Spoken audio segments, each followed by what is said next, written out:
정말 믿을 수 없는 일이 일어났습니다.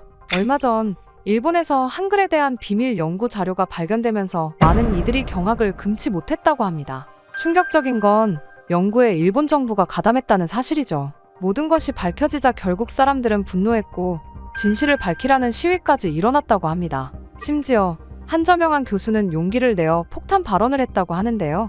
高木俊夫さんの墓前にお別れるべきではないかというふうに 대체 무슨 일이 있었던 걸까요?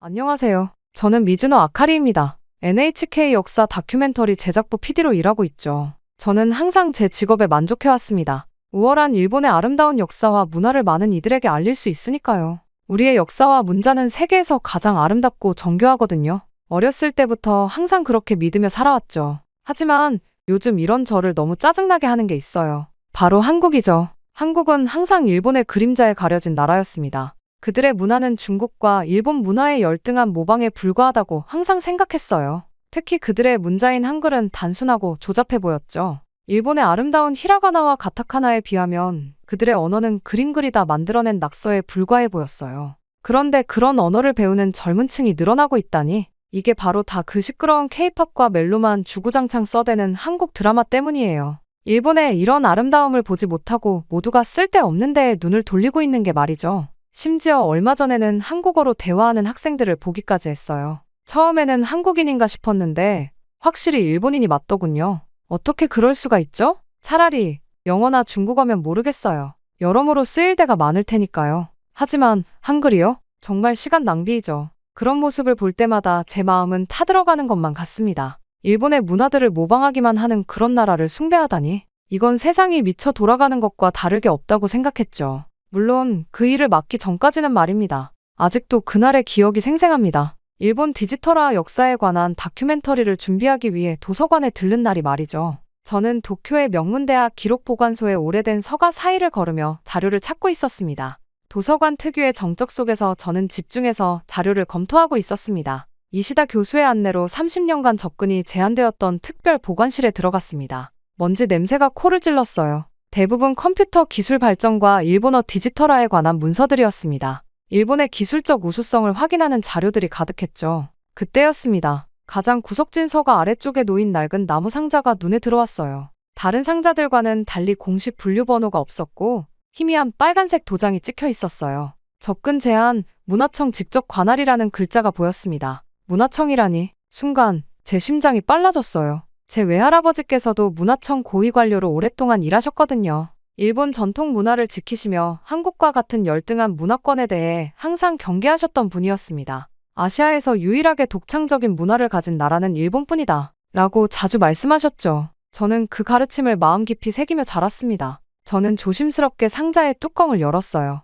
안에는 누런색으로 변한 서류 뭉치가 정돈되어 있었습니다. 맨 위에 놓인 문서를 살펴보는 순간 제 손이 떨리기 시작했어요. 문서 상단에는 일본 정부 공식 도장과 함께 제 외할아버지의 서명이 선명하게 있었습니다. 미즈노 게니치, 제 어머니의 아버지였죠. 하지만 더 충격적인 건 다음이었어요. 문서 본문은 한글로 작성되어 있었습니다. 한글이라니, 그 조잡하고 단순한 문자였어요. 외할아버지가 왜 한글 문서에 서명을 했을까요? 불쾌감이 목구멍까지 차올랐습니다. 한국은 항상 일본을 모방하며 질투해온 열등한 나라였어요. 그들의 문화는 깊이가 없었고 역사적 업적도 보잘것없었죠. 그런 나라의 문자를 외할아버지가 연구했다는 사실이 믿기지 않았습니다. 어떻게 이런 열등한 문자를 외할아버지가 연구할 수 있지? 이시다 교수는 이 문서가 80년대 말 일본 정부가 비밀리에 진행했던 컴퓨터 시대를 대비한 문자책의 효율성 연구와 관련이 있다고 했어요. 그 말을 듣는 순간 뭔가 큰 비밀이 이 상자 안에 숨겨져 있다는 직감이 들었습니다. 저는 모든 문서들을 복사해 가방에 넣었어요. 가슴속에는 불안과 혼란이 뒤섞였습니다. 외할아버지의 서명이 있는 한글 문서라니. 이게 무슨 의미인지, 그리고 왜 30년 동안이나 접근이 금지되었는지 알아내야만 했어요. 그리고 무엇보다 저는 한국이란 나라와 그들의 문자에 대한 진실이 무엇인지 확인하고 싶었습니다. 집으로 돌아온 저는 바로 한글 번역 작업에 착수했습니다. 다행히 인터넷에서 한글 번역 프로그램을 찾을 수 있었어요. 손떨림을 감출 수 없었죠. 평소라면 한국어를 번역할 이유조차 없었을 겁니다. 하지만 외할아버지의 서명이 담긴 이 문서는 무언가 중요한 내용을 담고 있을 테니까요. 번역 프로그램이 작동하기 시작했습니다. 문서의 내용이 하나둘씩 일본어로 변환되었어요. 첫 페이지를 읽자마자 저는 의자에서 일어날 수 없을 정도로 충격을 받았습니다. 디지털 시대 문자체계 효율성 비교 연구 최종 보고서. 이 문서는 1987년 일본 정부가 비밀리에 진행한 연구였어요. 컴퓨터 시대가 본격화되면서 다양한 문자체계가 디지털 환경에서 어떤 효율성을 가지는지 분석한 내용이었습니다. 영어, 일본어, 중국어, 그리고 한글까지 비교 연구했더군요. 심장이 빠르게 뛰었습니다. 눈앞에 펼쳐진 연구 결과표를 보며 숨이 막혔어요. 디지털 처리 속도, 저장 공간 효율성, 인공지능 학습 용이성 등 모든 지표에서 한글이 일본어를 포함한 다른 문자체계보다 압도적으로 우수했습니다. 이럴 수가. 말도 안 돼. 연구 결과에 따르면 한글은 디지털 환경에서 일본어보다 최소 3배 이상 효율적이었어요. 컴퓨터 프로그래밍과 인공지능 개발에 있어서도 한글의 논리적 구조가 압도적 우위를 보였다고 합니다. 그런 열등한 나라의 문자가 어떻게 우리 일본어보다 뛰어날 수 있죠? 이건 분명 실수가 있었을 거예요. 제 눈을 의심했습니다. 하지만 다음 페이지는 더 큰 충격이었어요. 외할아버지가 작성한 것으로 보이는 내부 메모였습니다. 한글의 디지털 우수성이 명백하게 입증되었음에도 불구하고 이 사실을 공개할 경우 한일 관계에 미칠 영향과 국가적 자존심 문제를 고려하여 본 연구 자료의 기밀 유지를 결정함.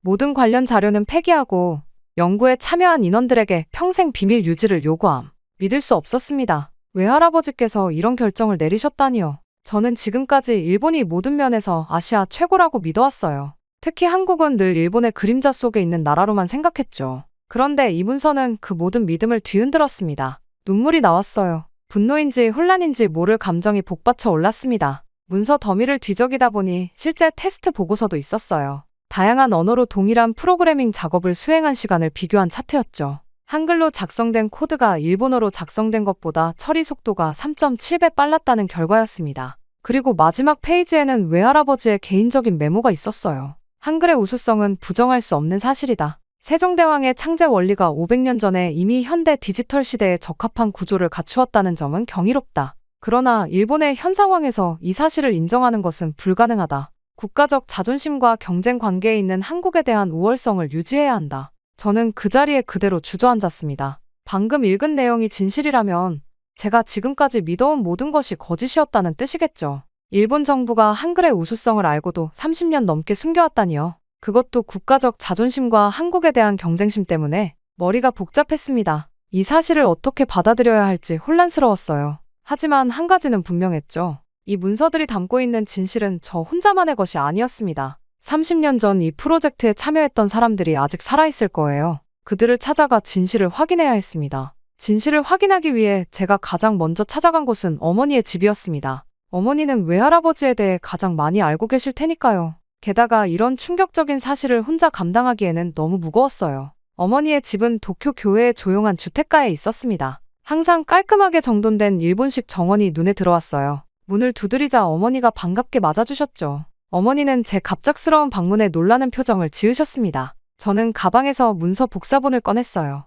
손이 떨렸습니다. 어떻게 설명해야 할지 막막했지만 진실은 말해야 했어요. 어머니께 도쿄대 기록보관소에서 외할아버지 관련 문서를 발견했다고 말씀드렸습니다. 어머니의 표정이 잠시 굳었어요. 아마 무언가 예감하셨던 것 같았습니다. 저는 발견한 문서와 그 내용에 대해 설명했어요. 한글의 디지털 우수성, 일본 정부의 은폐 결정, 그리고 외할아버지의 역할까지. 설명을 마치자 어머니의 얼굴이 창백해졌습니다. 잠시 침묵이 흘렀어요. 그리고 갑자기 어머니가 소리치셨죠. 외할아버지는 절대 그런 실수를 하지 않았을 거라고. 어머니의 목소리에는 분노와 두려움이 섞여 있었습니다. 어머니는 문서를 거칠게 잡아채셨어요. 이건 조작된 것이라고. 내가 모르는 게 있구나. 아버지는 일본 문화의 순수성을 지키기 위해 평생을 바치신 분이야. 아버지가 한국의 무언가가 일본보다 우수하다고 인정했을 리 없어. 차를 마시며 대화를 이어갔지만 어머니의 완강한 태도는 변하지 않았어요. 오히려 제가 이런 문서를 들고 왔다는 사실에 실망하신 듯 했습니다. 이런 문서로 아버지의 명예를 훼손하지 마. 가문의 명예도 생각해야지. 가족의 명예. 그 말이 가슴에 와닿았습니다. 저는 미즈노 가문의 일원으로서 자부심을 가지고 살아왔어요. 외할아버지는 우리 가문의 자랑이었고 일본 문화 보존에 기여한 위대한 인물이었죠. 그런데 이 문서는 그 모든 이미지를 무너뜨릴 수 있었습니다. 집으로 돌아오는 길, 머릿속은 혼란스러웠어요. 한편으로는 객관적 증거가 눈앞에 있는데 어머니가 부정하는 것이 이해되지 않았습니다. 다른 한편으로는 가족의 명예와 자부심을 지키고 싶은 마음도 컸죠. 그날 밤 잠을 이루지 못했어요. 평생 제가 믿어왔던 일본의 우월성이 거짓일 수 있다는 사실과 외할아버지가 그 은폐에 관여했다는 사실 사이에서 갈등했습니다. 일본인으로서의 자부심과 진실을 추구하는 저널리스트로서의 소명 사이에서 괴로웠어요. 창밖을 바라보며 생각했습니다. 진실이 무엇이든 저는 그것을 마주해야 했어요. 설령 그것이 불편한 진실이라 할지라도 그것이 외할아버지가 정말로 원하셨을 일이라고 믿고 싶었습니다. 다음 날 아침 결심했어요. 더 많은 증거를 찾아야 했습니다. 이 비밀 프로젝트에 참여했던 다른 사람들을 찾아내야 했죠. 그들만이 진실을 말해줄 수 있을 테니까요. 문서에 적힌 이름들을 하나하나 조사했습니다. 대부분은 이미 고인이 되었거나 연락이 닿지 않았어요. 마지막 희망은 프로젝트 총괄 책임자였던 다카하시 쇼타로 교수였습니다. 은퇴 후 교토 근교의 조용한 마을에서 살고 있다는 정보를 얻었어요. 교토행 신칸센 안에서 창밖을 바라보며 생각에 잠겼습니다. 진실을 알게 된다면 제 인생이 어떻게 바뀔까요? 평생 믿어온 일본의 우월성이 무너진다면 제 정체성은 어떻게 될까요? 하지만 이제 돌아갈 수 없었어요. 교토에 도착해 렌터카를 빌려 산속 마을로 향했습니다. 다카하시 교수의 집은 대나무 숲으로 둘러싸인 전통 일본 가옥이었어요. 문을 두드리자 나이든 남성이 나왔습니다. 흰 머리에 깊은 주름이 있었지만 눈빛은 여전히 날카로웠죠. 다카하시 교수는 제 방문 목적을 듣자 잠시 침묵했습니다. 그의 표정에서 놀라움과 경계심, 그리고 이상하게도 안도감이 느껴졌어요. 저를 집 안으로 초대한 교수는 아무 말 없이 찻잔을 내왔습니다. 게니치 미즈노의 손녀딸이라는 말에 다카하시 교수의 태도가 완전히 바뀌었어요. 그의 눈에서 눈물이 맺혔습니다. 30년이 넘게 가슴에 묻어둔 비밀을 털어놓을 때가 왔다고 말했죠. 교수는 1987년 당시 상황을 자세히 설명했습니다. 일본 정부는 컴퓨터 시대를 대비해 세계 각국의 문자책의 효율성을 비교 연구했어요. 처음에는 일본어가 가장 효율적일 거라 예상했지만 연구 결과는 충격적이었습니다. 한글이 모든 측면에서 압도적으로 우수했어요. 특히 충격적인 사실은 일본 정부가 이 사실을 알고 난 후의 대응이었습니다. 다카하시 교수는 떨리는 목소리로 말했어요. 일본 정부는 한글의 우수성을 처음부터 알고 있었으나 한국을 인정할 수 없어서 의도적으로 은폐했다고. 일본의 자존심과 한국에 대한 경쟁심이 진실보다 우선시되었던 거죠. 교수는 방 안쪽 서재로 들어가 오래된 금고를 열었습니다. 그 안에서 낡은 문서 뭉치를 꺼냈어요. 원본 연구 자료였습니다. 교수는 이 자료를 폐기하라는 지시를 받았지만 연구자로서의 양심 때문에 몰래 보관해왔다고 했죠. 이건 당신 외할아버지에게도 큰 고민이었소. 미즈노 씨는 연구 결과를 공개해야 한다고 주장했지만 결국 정부의 압력에 굴복했어요. 그 후로 그는 이 일을 평생 후회했소. 교수의 말에 충격을 받았습니다. 외할아버지가 진실을 알리려 했다니 어머니의 말과는 완전히 달랐어요. 다카하시 교수는 외할아버지가 마지막까지 양심의 가책을 느꼈다고 했습니다. 당신의 외할아버지는 사망하기 직전에 나를 찾아왔소. 언젠가 이 진실이 밝혀질 날이 오면 제대로 알려달라고 부탁했지. 오늘이 바로 그날인 것 같군. 교수는 모든 연구 자료를 저에게 건네주었습니다. 디지털화되지 않은 원본 데이터, 실험 결과표, 회의록까지. 이제 부정할 수 없는 증거가 제 손에 있었어요. 교수의 진심 어린 후회와 고백은 제 내면을 강하게 흔들었습니다. 그가 말한 마지막 한마디가 제 가슴에 박혔어요. 진실은 결국 물과 같소. 아무리 막아도 새어나오게 되어 있지. 30년이 지났지만 이제라도 세상이 알아야 할 때가 온 것 같소. 교토를 떠나는 기차 안에서 교수가 준 자료들을 들여다보았습니다. 확실한 증거가 눈앞에 있었어요. 이제 제가 해야 할 일은 분명했습니다. 진실을 확인하고 그것을 어떻게 세상에 알릴지 결정하는 것. 그러나 먼저 제 자신의 편견과 마주해야 했어요. 한국과 한글에 대한 제 생각이 잘못되었다면 다른 무엇이 또 잘못되었을까요? 도쿄로 돌아오는 기차 안에서도 다카하시 교수의 말이 계속 머릿속을 맴돌았습니다. 30년 전 연구 결과가 정말 정확하다면 왜 일본 정부는 그토록 필사적으로 숨기려 했을까요? 한글이 정말 디지털 환경에서 일본어보다 효율적일 수 있을까요? 저는 누군가의 말이나 오래된 문서만으로는 확신할 수 없었어요. NHK 다큐멘터리 PD로서 직접 사실을 검증해야 했습니다. 집에 도착하자마자 계획을 세웠어요. 현대 기술로 다시 한번 한글과 일본어의 디지털 효율성을 비교해 보기로 했습니다. 대학 시절 친구인 나카무라 히로시에게 연락했어요. 그는 현재 도쿄공대에서 인공지능 언어 처리 연구를 하고 있었습니다. 프로젝트의 민감성을 고려해 모든 내용을 말하진 않았어요. 단지 다큐멘터리를 위한 연구라고만 설명했죠. 히로시의 연구실은 최첨단 장비로 가득했습니다. 저는 다카하시 교수에게 받은 1980년대 연구 방법론을 참고해 새로운 실험을 설계했어요. 같은 내용의 텍스트를 일본어와 한글로 준비하고 컴퓨터 프로세싱 속도, 메모리 사용량, 인공지능 학습 효율성 등을 측정했습니다. 첫 번째 테스트는 텍스트 인식 속도였어요. 동일한 내용을 담은 일본어와 한글 문서를 스캔해 디지털화하는 시간을 측정했습니다. 결과는 놀라웠어요. 한글 문서가 일본어보다 평균 2.8배 빠르게 처리되었습니다. 두 번째 테스트는 저장 공간 효율성이었어요. 같은 내용을 담은 텍스트 파일의 크기를 비교했습니다. 한글 파일이 일본어 파일보다 약 3.1배 작았어요. 이는 한글의 구조적 효율성 때문이었습니다. 세 번째 테스트는 가장 충격적이었어요. 인공지능이 언어를 학습하는 속도와 정확성을 비교했습니다. 똑같은 AI 알고리즘에 일본어와 한글을 학습시켰죠. 한글을 학습한 AI는 일본어를 학습한 AI보다 학습 속도가 3.7배 빨랐고 정확도도 훨씬 높았습니다. 마지막으로 프로그래밍 언어와의 호환성을 테스트했어요. 컴퓨터 프로그래밍에서 한글과 일본어를 사용했을 때의 효율성을 비교했습니다. 한글로 작성된 코드가 일본어로 작성된 코드보다 처리 속도가 3.5배 빨랐고 오류율도 현저히 낮았어요. 실험 결과를 종합했을 때 한글은 디지털 환경에서 일본어보다 평균 3.3배 효율적이었습니다. 이는 30년 전 연구 결과와 거의 일치했어요. 다카하시 교수의 말이 사실이었던 겁니다. 결과를 확인하면서 제 손이 떨렸어요. 이건 단순한 효율성의 문제가 아니었습니다. 저의 정체성, 일본인으로서의 자부심, 그리고 평생 배워온 한국에 대한 편견까지 흔들리는 순간이었어요. 연구실을 나오면서 머리가 복잡했습니다. 한글이 디지털 시대의 이상적인 문자체계라는 사실을 받아들이기 어려웠어요. 하지만 객관적인 데이터 앞에서 제 편견은 설 자리를 잃었습니다. 집으로 돌아오는 길, 거리에 일본어 간판들이 다르게 보였어요. 복잡한 가나와 한자로 이루어진 우리 문자가 아름답긴 하지만 효율성 측면에서는 분명한 한계가 있었습니다. 그날 밤 컴퓨터 앞에 앉아 한국어 학습 사이트를 열었어요. 호기심에서였을까요? 아니면 진실을 인정하는 첫 단계였을까요? 한글의 자음과 모음을 하나씩 살펴보며 이 문자의 과학적 원리를 이해하기 시작했습니다. 처음으로 한국과 한글에 대한 선입견 없이 바라보니 그 합리적이고 과학적인 체계가 보였어요. 왜 디지털 시대에 이 문자가 효율적인지 이해할 수 있었습니다. 스스로의 편견이 무너지는 과정은 고통스러웠지만 동시에 해방감도 느껴졌어요. 진실은 때로 불편하지만 그것을 직시할 때 비로소 성장할 수 있다는 것을 깨달았습니다. 모든 증거를 수집하고 직접 검증까지 마친 저는 이제 다큐멘터리 기획안을 작성했습니다. 제목은 숨겨진 진실, 디지털 시대의 문자 효율성으로 정했어요. 정치적 갈등을 최소화하기 위해 한국과 일본의 대립 구도보다는 과학적 관점에서 접근하기로 했습니다. 기획안을 들고 NHK 다큐멘터리 부서 회의에 참석했어요. 부장과 선배 PD들 앞에서 발표를 시작했습니다. 처음에는 모두 관심 있게 들었지만 한글의 우수성과 일본 정부의 은폐에 대한 내용이 나오자 분위기가 급변했어요.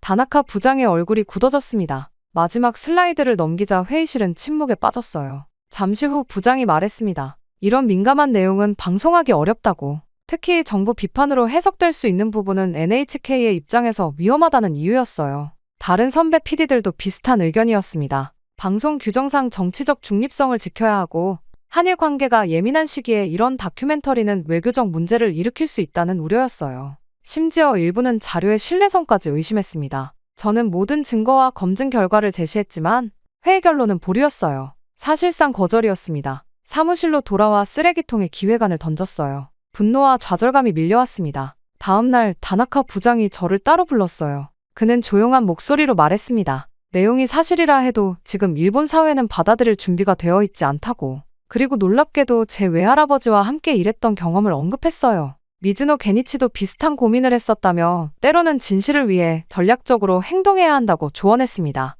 부장의 말은 이해가 됐지만 30년이나 묻혀온 진실을 더 감출 수는 없었어요. 사무실에 혼자 남아 깊이 생각했습니다. 전면적인 공개는 어렵더라도 진실을 알릴 다른 방법이 있을 거예요. 며칠간 고민 끝에 계획을 세웠습니다. NHK 직속 상관들을 설득하기보다는 신뢰할 수 있는 동료들과 외부 전문가들에게 점진적으로 정보를 공유하기로 했어요. 급격한 폭로가 아닌 학문적 논의를 통해 진실이 자연스럽게 확산되길 바랐습니다. 먼저 대학 시절 선배인 사이토 교수에게 연락했어요. 그는 도쿄대 언어학과 교수로 정직하고 학문적 양심이 강한 사람이었습니다. 자료를 검토한 사이토 교수는 충격을 받았지만 이런 연구가 학계에서 논의되어야 한다는 데 동의했어요.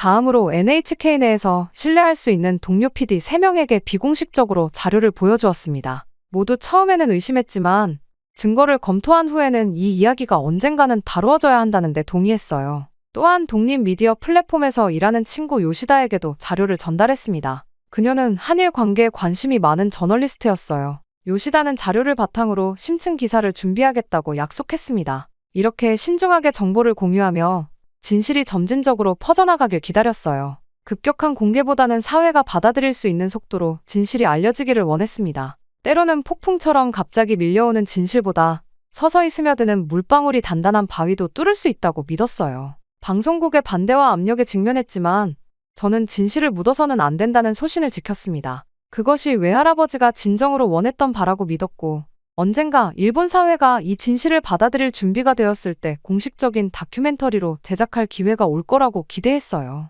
6개월이 지났습니다. 처음에는 아무 변화도 없는 것 같았어요. 하지만 서서히 물결이 일기 시작했습니다. 사이토 교수의 언어학 세미나에서 디지털 시대 문자체계의 효율성이란 주제로 학술 토론이 열렸어요. 학계에서 조용히 한글의 디지털 우수성에 관한 논의가 시작된 겁니다. 한 달 후, 요시다가 독립 미디어 플랫폼의 디지털 시대의 언어 혁명이라는 기사를 게시했습니다. 직접적으로 일본 정부의 은폐를 언급하진 않았지만 한글의 디지털 효율성에 대한 객관적 데이터를 제시했어요. 이 기사는 온라인에서 큰 반향을 일으켰습니다. 놀랍게도 소프트웨어 개발 회사 몇 곳에서 이 연구에 관심을 보였어요. 특히 인공지능 스타트업 넥스트로직은 한글 기반 프로그래밍 언어 연구를 시작했습니다. 그들의 CEO는 언어의 효율성은 곧 경쟁력이라며 국가적 자존심보다 실용성을 우선시하는 태도를 보였어요. 도쿄공대에서는 한글과 다른 문자체계의 디지털 효율성을 비교하는 연구 프로젝트가 공식 승인되었습니다. 연구팀은 한국 서울대와 공동 연구를 진행하기로 했어요.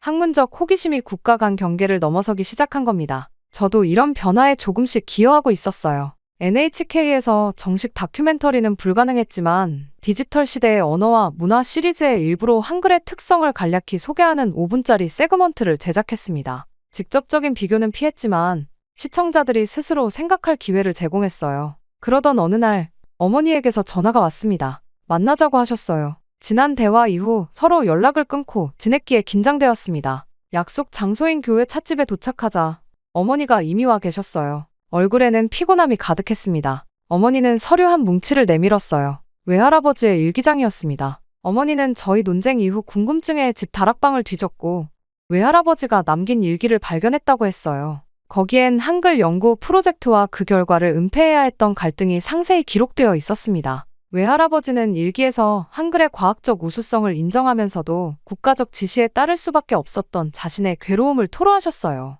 특히 마지막 페이지에는 언젠가 이 진실이 세상에 알려지길 바란다 라는 문장이 있었습니다. 어머니의 눈에 눈물이 고였어요. 아버지가 평생 괴로워했던 진실을 이제야 알게 되었다고 했습니다. 그리고 제가 그 진실을 찾아내고 신중하게 알리려 노력하는 모습을 멀리서 지켜봤다고 고백했어요. 아카리, 내가 옳았어. 진실은 아무리 불편해도 마주해야 하는 거야. 아버지도 그걸 원하셨을 거야. 어머니와 저는 오랜 시간 대화했습니다. 가족의 자부심과 진실 사이에서 어떻게 균형을 찾을지, 이 이야기가 어떻게 더 넓은 세상에 알려져야 할지 함께 고민했어요. 그날 우리는 단순히 화해를 넘어 더 깊은 이해에 도달했습니다. 시간이 흐르면서 변화는 더 커졌어요. 일본 국내 AI 경쟁력 강화를 위한 정부 태스크포스에서는 한글 알고리즘 연구의 필요성이 공식 논의되었습니다. 몇몇 대기업은 이미 내부적으로 한글 기반 프로그래밍 도구를 실험 중이라는 소식도 들렸어요. 이런 변화들은 모두 급격하지 않고 점진적이었습니다. 마치 모래시계의 모래알처럼 하나씩 쌓여가는 진실.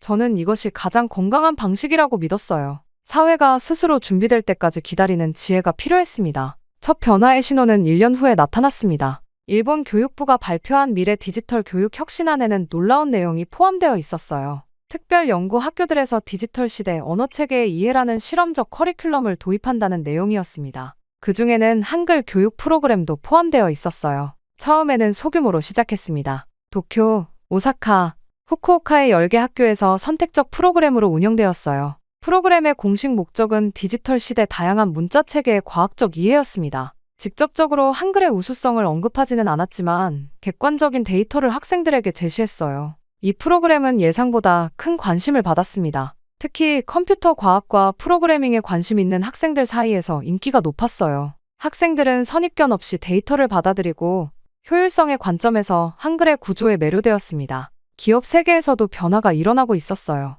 소니와 라쿠텐 같은 대기업들이 한글 알고리즘을 활용한 AI 개발 프로젝트에 투자하기 시작했습니다. 라쿠텐의 CEO는 국가적 자존심보다 기술적 효율성이 우선 이라는 파격적인 발언을 해 화제가 되기도 했어요. 가장 놀라운 변화는 NHK에서 일어났습니다. 2년이 지난 후 다나카 부장이 저를 불러 새로운 프로젝트를 제안했어요. 디지털 시대의 문자 혁명이라는 제목의 특별 다큐멘터리 시리즈였습니다. 이번에는 한글의 디지털 효율성과 일본 정부의 연구까지 모두 다룰 수 있다고 했어요. 부장은 사회 분위기가 변했다고 설명했습니다. 이제는 이런 내용을 다룰 준비가 되었다는 거였어요. 저는 기쁘게 이 프로젝트를 맡았습니다. 외할아버지가 바라던 진실이 마침내 빛을 볼 수 있게 된 순간이었어요. 다큐멘터리 제작 과정에서 저는 한국을 직접 방문했습니다. 처음으로 편견 없이 한국 문화와 역사를 바라볼 수 있었어요. 그들의 문자뿐만 아니라 문화적 성취에도 깊은 인상을 받았습니다. 이전에 저였다면 결코 인정하지 않았을 것들이었죠. 다큐멘터리는 많은 사람들의 관심 속에 방영되었어요. 시청률은 기대 이상이었고 후속 토론 프로그램까지 편성되었습니다. 일본 사회는 생각보다 이 진실을 성숙하게 받아들였어요. 물론 반발도 있었지만 대부분은 실용적인 관점에서 이 사실을 인정했습니다. 교육부의 실험적 프로그램은 3년 후 50개 학교로 확대되었고 일부 대학에서는 한글 기반 프로그래밍 과정이 정규 커리큘럼으로 채택되었어요. 일본 사회는 국가적 자존심보다 현실적 효율성과 과학적 진실을 선택하며 점진적으로 변화하고 있었습니다. 저 역시 많이 변했어요. 한국을 열등한 나라로 여기던 편견에서 벗어나 일본과 한국의 역사를 있는 그대로 바라보게 되었습니다. 두 나라가 서로 배우고 협력할 때 더 큰 발전이 가능하다는 것을 깨달았어요. 외할아버지의 일기를 출판하자는 어머니의 제안으로 우리는 미즈노 게니치, 숨겨진 진실과의 싸움이라는 책을 펴냈습니다. 이 책은 외할아버지의 내적 갈등과 양심의 목소리를 담아냈고 많은 독자들에게 감동을 주었어요.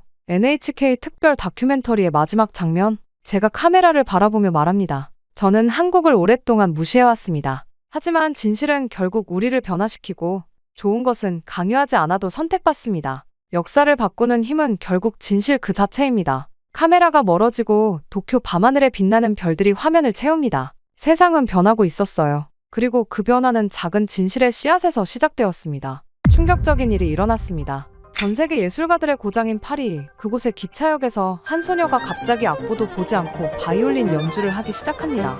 그러자 모든 사람들이 걸음을 멈추고 눈물을 흘리며 앵콜을 외치는데요. 놀라운 건 그 어린 소녀가 바로 한국인이라는 점이죠. 이 사건은 미국 CNN 뉴스에까지 방영이 되며 한 유명 피아니스트는 이제는 클래식의 고장이 한국이라고 해도 과언이 아니다 라는 이야기까지 했다고 합니다. 대체 무슨 일이 있었던 걸까요?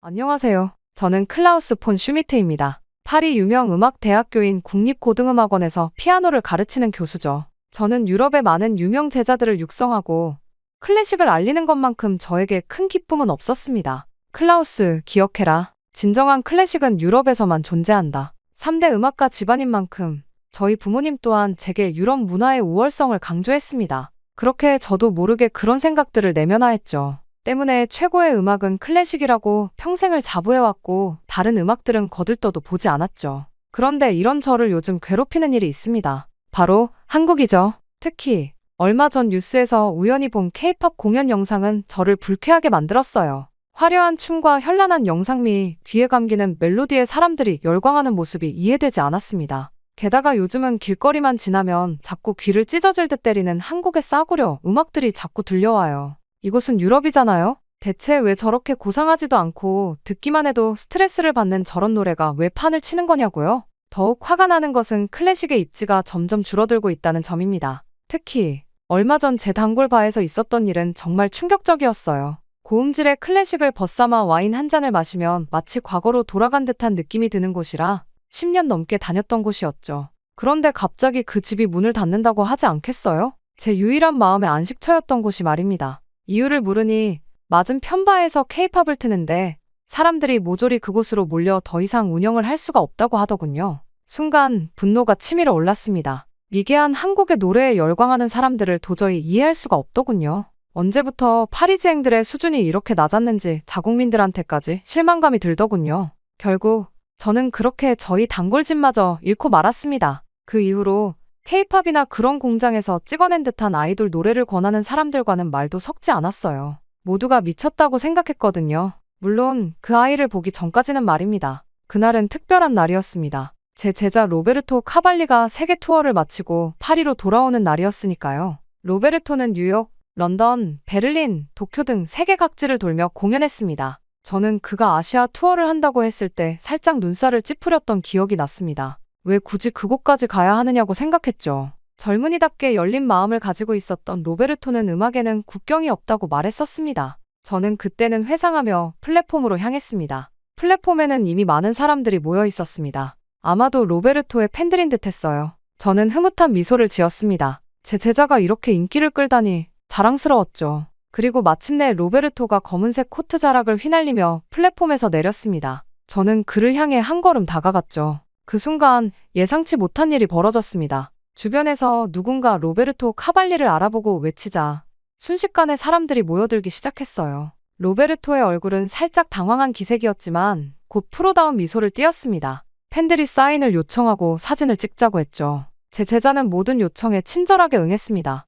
아시아 투어에서 돌아온 그를 향해 도쿄 공연이 얼마나 환상적이었는지에 대한 감탄의 말도 들렸습니다. 가슴이 뿌듯했죠. 이것이 바로 유럽 정통 클래식의 힘이라고 생각했습니다. 세계 어디서든 인정받는 진정한 음악의 힘이요. 특히 제 제자가 아시아 청중들마저 사로잡았다는 사실이 은근히 만족스러웠습니다. 그때 로베르토가 갑자기 발걸음을 멈췄습니다. 그의 시선이 한쪽으로 향했고 눈이 반짝였습니다. 가르드 리옹의 한편에는 누구나 연주할 수 있는 피아노라는 표지판과 함께 그랜드 피아노가 놓여 있었습니다. 파리시의 공공예술 프로젝트였죠. 로베르토의 표정에서 파리에 돌아와 연주하고 싶은 마음이 역력했습니다. 저는 미소를 지었습니다. 이 순간이 바로 음악의 순수한 기쁨이니까요. 로베르토는 짐을 제게 맡기고 피아노로 향했습니다. 사람들은 금세 그가 누구인지 알아보고 하나둘 모여들기 시작했죠. 하지만 그때까지만 해도 제가 곧 마주하게 될 예상치 못한 만남에 대해서는 전혀 알지 못했습니다. 제 음악관, 나아가 세계관을 흔들어 놓을 만남 말이죠.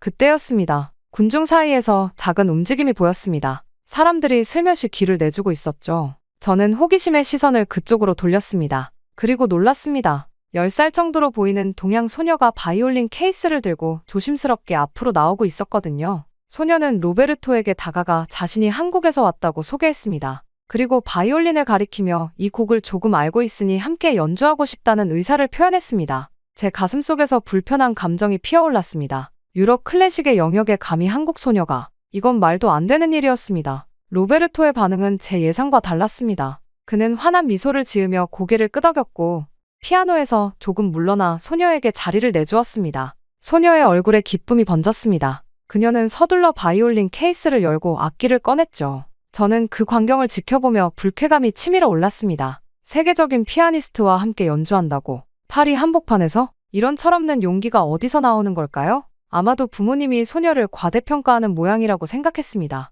동양인들이 자녀 교육에 광적이라는 얘기는 들었지만 이 정도일 줄은 몰랐습니다. 소녀는 바이올린을 턱에 고정시키고 조율을 시작했습니다. 그 모습은 적어도 전문가처럼 보였죠. 하지만 저는 여전히 회의적이었습니다. 기껏해야 몇 년 배운 아마추어일 테니까요. 로베르토가 소녀에게 말을 걸었습니다. 아마도 어떤 곡을 연주할지 묻는 것 같았어요. 관객들 사이에서 수군거림이 들렸습니다. 일부는 흥미로워 보였고 일부는 저처럼 의구심을 품은 것 같았죠. 제 옆에 선 프랑스 신사는 고개를 갸웃거리며 미심쩍어 했습니다. 그의 표정에서 저와 비슷한 생각을 읽을 수 있었어요. 이게 무슨 상황이지? 로베르토가 건반 위에 손을 올렸습니다. 소녀도 바이올린을 구준비 자세로 들었죠. 잠시 눈빛을 교환한 후 두 사람은 거의 동시에 연주를 시작했습니다. 첫음이 울려 퍼졌습니다. 그리고 그 순간 저는 완전히 얼어붙고 말았어요.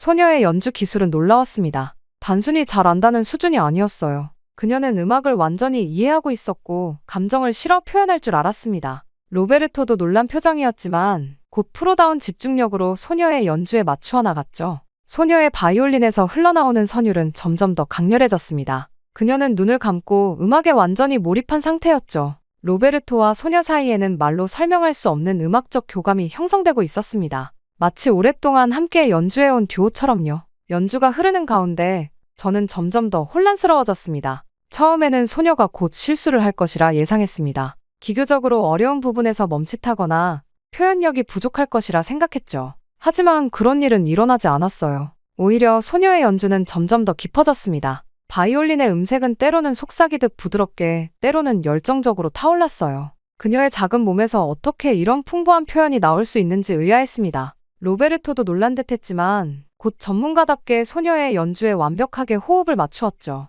두 사람의 합주는 마치 오랫동안 함께 연습해온 듀오 같았습니다. 피아노와 바이올린의 대화, 주고받음이 너무나 자연스러웠어요. 로베르토가 음악적 프레이즈를 던지면 소녀는 그것을 받아 더 아름답게 발전시켰습니다. 그리고 로베르토는 다시 소녀의 선율에 영감을 받아 새로운 표현을 더했죠. 기차역에 있던 사람들은 이제 완전히 이 예상치 못한 공연에 빠져들었습니다. 처음에는 50여 명이었던 관객이 이제는 200명 가까이 모여들었어요. 사람들은 스마트폰으로 영상을 찍고 숨죽여 감상했습니다. 어떤 이들은 감동의 눈물을 글썽이기도 했죠. 저는 점점 더 혼란스러웠습니다. 제 머릿속에서는 오랜 신념과 눈앞의 현실이 충돌하고 있었어요. 어떻게 이런 일이 가능한 걸까요? 한국 소녀가, 그것도 고작 10살 정도로 보이는 아이가 이토록 성숙한 연주를 한다니. 저는 귀를 의심했습니다. 첫 곡이 끝나자 우레와 같은 박수가 터져 나왔습니다. 사람들은 브라보를 외치며 환호했어요. 소녀는 수줍게 미소 지으며 인사했죠. 로베르토는 존경의 눈빛으로 소녀를 바라보았고 그들은 서로 눈짓으로 다음 곡을 상의했습니다.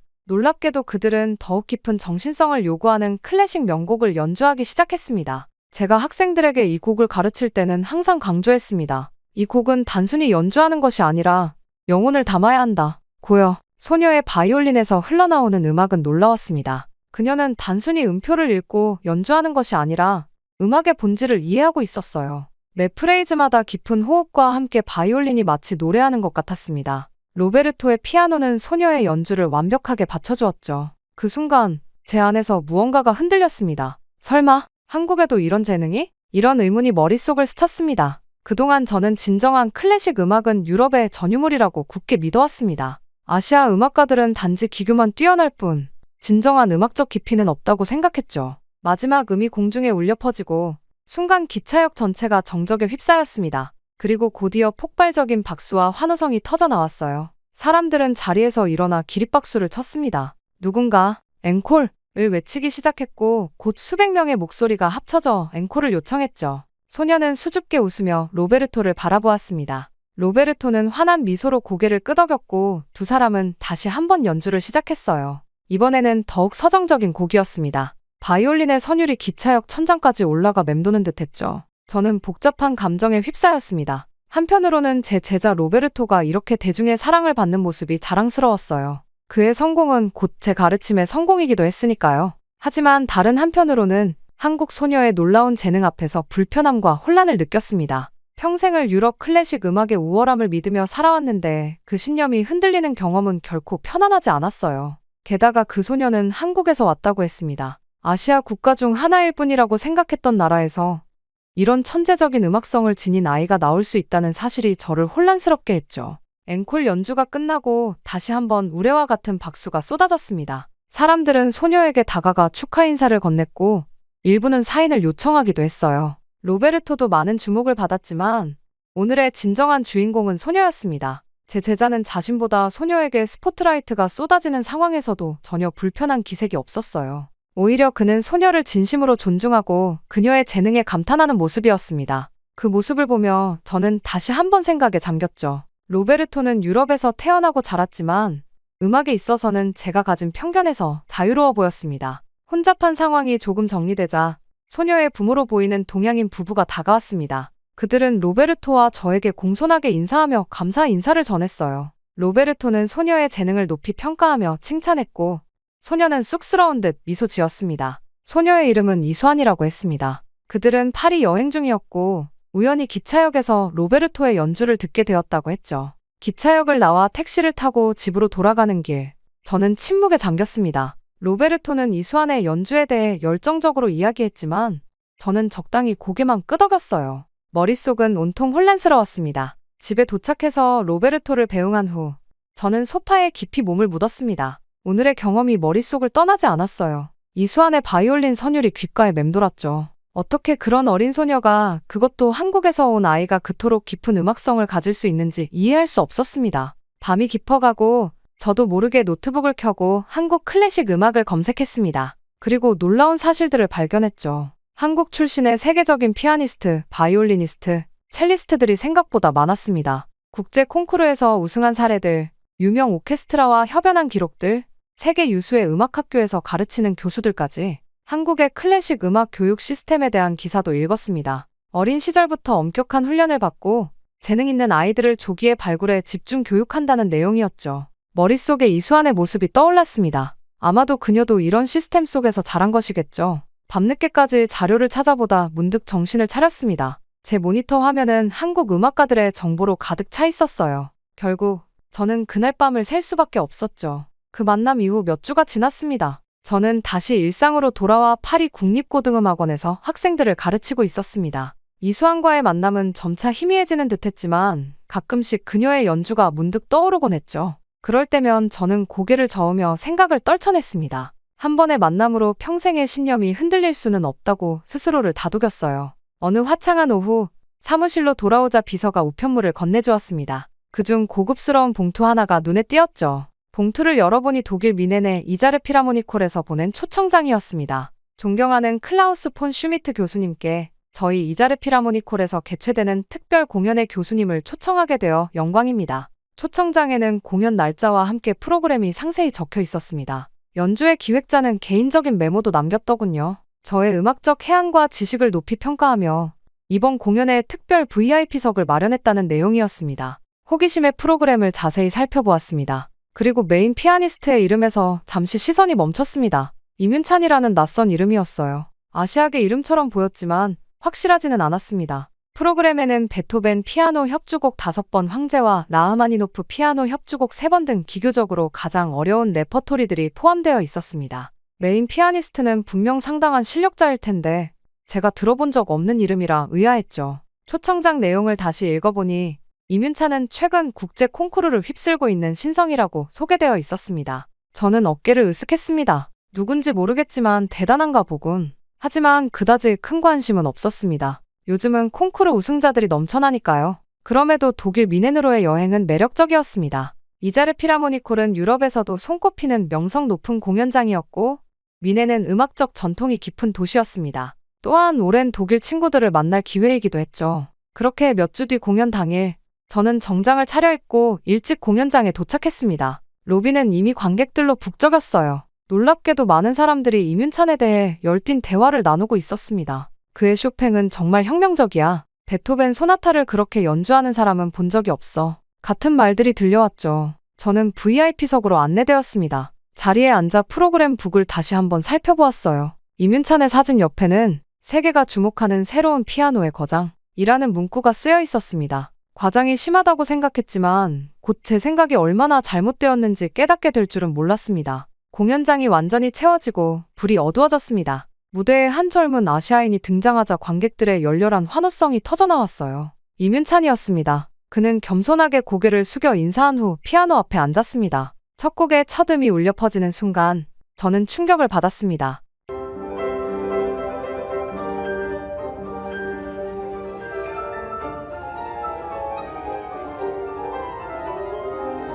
그의 터치는 맑고 투명했으며 동시에 깊은 울림이 있었어요. 임윤찬은 베토벤의 소나타를 연주했는데 베토벤을 수십 년간 연구해온 저조차 새롭게 느껴지는 해석이었습니다. 마치 작곡가의 의도를 직접 전달받은 듯한 연주였어요. 한 곡 또 한 곡이 이어지며 저는 점점 더 깊은 감동에 빠져들었습니다. 그의 연주는 단순한 기교를 넘어 음악의 본질을 완벽하게 이해하고 표현하는 것이었습니다. 특히 라흐마니노프의 협주곡에서는 온몸의 전율이 느껴졌어요. 어떻게 이렇게 어린 연주자가 이토록 깊은 감정을 표현할 수 있는지 이해할 수 없었습니다. 임윤찬의 손가락은 건반 위에서 마치 살아있는 생명체처럼 움직였습니다. 때로는 폭풍처럼 강렬하게, 때로는 속삭임처럼 섬세하게 음악을 빚어냈어요. 그의 연주에서는 피아노라는 악기의 한계가 느껴지지 않았습니다. 세트리스트의 마지막 곡이 끝나자 관객들은 일제히 기립해 열광적인 박수를 보냈습니다. 앵콜 요청이 쏟아졌고 임윤찬은 다시 무대로 나와 조용히 피아노 앞에 앉았습니다. 그가 연주한 앵콜곡은 쇼팽의 녹턴이었어요.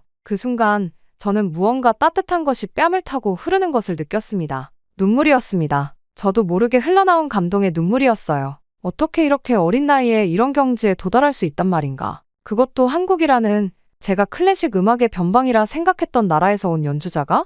앵콜이 끝나고 공연장을 나오면서 갑자기 파리 기차역에서 만났던 한국 소녀 이수환의 모습이 떠올랐습니다. 그 소녀의 바이올린 연주에 느꼈던 놀라움, 그리고 오늘 이윤찬의 피아노에 느낀 감동이 겹쳐졌어요. 제 마음속에 오랫동안 자리 잡고 있던 선입견의 벽이 조금씩 무너지는 소리가 들리는 듯했습니다. 공연장을 나와 호텔로 돌아가는 길, 저는 마음을 진정시키기 위해 미넨의 밤거리를 천천히 걸었습니다. 이윤찬의 연주가 귓가에 생생하게 맴돌았습니다. 그의 손끝에서 피어난 음악은 단순한 소리의 나열이 아닌 영혼의 언어와도 같았습니다. 지금까지 제가 들어본 어떤 피아니스트와도 비교할 수 없는 특별함이 있었어요. 호텔 라운지에 들어서자 우연히 음악 비평가로 알고 지내던 독일인 친구 한스를 만났습니다. 그도 오늘 이윤찬의 공연을 보고 왔다고 했어요. 저희는 함께 앉아 와인을 마시며 공연에 대해 이야기를 나눴습니다. 클라우스, 자네도 오늘 공연을 봤나? 정말 놀라운 재능이지 않은가? 저는 고개를 끄덕이며 솔직한 감상을 나눴습니다. 그러자 한스는 이윤찬에 대한 더 자세한 정보를 들려주었습니다. 이윤찬은 이미 쇼팽 콩쿠르, 차이콥스키 콩쿠르, 퀸 엘리자베스 콩쿠르 등 세계 최고 권위의 국제 콩쿠르를 모두 석권한 전무후무한 기록의 소유자였습니다. 그것도 모두 최연소 우승이었죠. 그의 나이가 고작 25이라니 믿기 힘들지? 앞으로 최소 50년은 더 연주할 수 있다고 생각하면 음악사에 어떤 족적을 남길지 상상이 안 되네. 한스의 말을 들으며 저는 깊은 생각에 잠겼습니다. 그리고 문득 기억났습니다. 파리 기차역에서 만난 한국 소녀 이수환의 바이올린 연주도 처음에는 의심했지만 결국 엄청난 재능이었죠. 한국에서 온 두 명의 뛰어난 음악가를 연달아 만난 것은 우연이 아닐지도 모른다는 생각이 들었습니다. 한스, 혹시 한국의 음악 교육 시스템에 대해 아는 것이 있나? 한스는 미소 지으며 고개를 끄덕였습니다. 그에 따르면 한국은 최근 10년간 클래식 음악계에서 가장 주목받는 나라 중 하나였습니다. 체계적인 조기 교육, 국가적 지원, 그리고 한국인 특유의 열정과 집중력이 결합된 결과라고 했죠. 사실 음악계에서는 이미 K-클래식이라는 용어가 생겨날 정도야. 한국 출신 음악가들이 세계 무대를 휩쓸고 있거든. 호텔방으로 돌아와 저는 밤늦게까지 인터넷을 뒤지며 한국의 클래식 음악 현황에 대해 조사했습니다. 이윤찬 외에도 세계적인 지휘자, 바이올리니스트, 첼리스트들이 한국에서 나오고 있었어요. 서울에는 세계적 수준의 공연장들이 있었고 유명 오케스트라들이 정기적으로 방문했습니다. 새벽이 되어서야 저는 컴퓨터를 덮었습니다. 창밖으로 미넨의 새벽 하늘이 보였어요. 저는 깊은 숨을 들이마셨습니다. 평생 믿어왔던 유럽 중심의 음악관이 완전히 무너진 순간이었습니다. 유럽만 최고라고 믿었지만 아시아, 특히 한국에도 이렇게 천재들이 많다니. 기차역에서 만난 이수환의 순수한 열정, 이윤찬의 압도적인 연주가 겹쳐져 제 마음에 강렬한 인상을 남겼습니다. 제 일생에 걸친 편견이 틀렸다는 것을 인정하는 건 쉽지 않았지만 진실을 부정할 수는 없었어요. 아침이 되자 저는 갑작스러운 결정을 내렸습니다. 직접 가서 확인하자. 한국이라는 나라에서 도대체 어떤 음악 교육을 하길래 어떤 분위기가 이런 인재를 키우는지 제 눈으로 직접 보고 싶었습니다. 한국으로 가야만 한다는 생각이 마음을 사로잡았습니다. 저는 평소에 침착함을 잃고 마치 어린아이처럼 들떠있는 제 모습을 발견했습니다. 짐을 챙기는 손길은 평소보다 빨랐고 가슴은 두근거렸습니다. 몇십 년간 쌓아온 제 가치관이 무너지는 순간이었지만 이상하게도 두려움보다는 설렘이 더 컸어요. 마치 오랫동안 닫혀있던 문이 열리고 그 너머로 새로운 세계가 펼쳐지는 듯한 기분이었습니다. 공항으로 향하는 택시 안에서 저는 창밖으로 스쳐 지나가는 미넨의 풍경을 바라보았습니다. 유럽 문화의 아름다움은 여전히 제 가슴에 소중했지만 이제는 그것이 세계의 전부가 아니라는 사실을 받아들였습니다. 음악이라는 거대한 바다에서 유럽은 단지 한 부분일 뿐이었어요. 파리에 도착해 짐을 챙기고 곧바로 인천행 비행기에 올랐습니다. 비행기가 이륙하며 유럽 대륙이 작게 보이기 시작했습니다. 저는 마음속으로 다짐했어요. 편견의 틀에서 벗어나 더 큰 세상을 배우겠다고. 그리고 어쩌면 이제까지와는 완전히 다른 새로운 음악의 세계가 저를 기다리고 있을지도 모른다는 기대감에 가슴이 뛰었습니다. 창밖으로 펼쳐진 구름 위로 해가 떠오르고 있었습니다. 마치 저의 새로운 여정을 축복하는 듯했죠. 한국, 그곳에서 저는 무엇을 발견하게 될까요? 새로운 학생들, 새로운 동료들, 그리고 무엇보다 새로운 시각. 이 여행이 제 인생의 전환점이 될 것이라는 확신이 들었습니다. 음악은 국경이 없다는 말을 평생 입으로만 했던 것 같습니다. 제 마음속으로 중얼거렸습니다. 이제야 진정으로 그 의미를 이해하게 되었네요. 한국이라는 나라를 통해 제 편견이 깨졌고 소중한 교훈을 얻었습니다. 유럽 중심의 좁은 시각에서 벗어나 더 넓은 세계로 나아갈 준비가 되었어요. 한국에서 저는 또 어떤 음악적 영감을 얻게 될지, 어떤 새로운 재능들을 만나게 될지 생각만 해도 가슴이 벅차오릅니다. 이것이 바로 진정한 음악가의 여정이 아닐까요? 비행기는 동쪽으로 계속 날아갔고, 저는 새로운 시작을 향해 마음을 열었습니다.